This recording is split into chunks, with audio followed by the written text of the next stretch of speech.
Hello and welcome to Homesteading Hub, the channel dedicated to helping you live a sustainable and self-sufficient lifestyle. In this video, we'll be showing you how to make your own hot sauce on your homestead.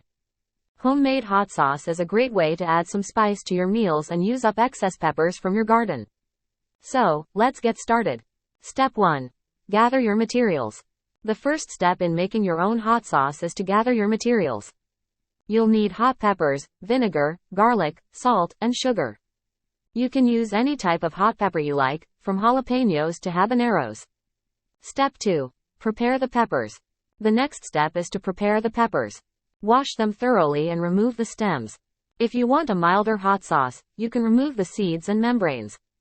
If you want a spicier hot sauce, leave them in. Step 3. Blend the ingredients.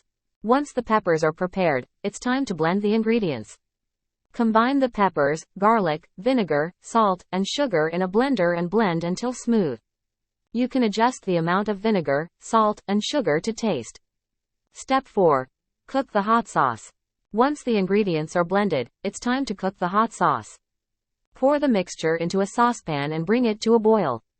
Reduce the heat and let it simmer for about 10 minutes, stirring occasionally. Step 5. Bottle the hot sauce. The final step is to bottle the hot sauce. Pour the hot sauce into clean, sterilized bottles and seal them tightly. Store the bottles in a cool, dark place for at least a week to allow the flavors to develop. And there you have it, your very own homemade hot sauce. Making your own hot sauce is a great way to add some spice to your meals and use up excess peppers from your garden. If you found this video helpful, be sure to give it a thumbs up and subscribe to our channel for more homesteading tips and tutorials. Thanks for watching.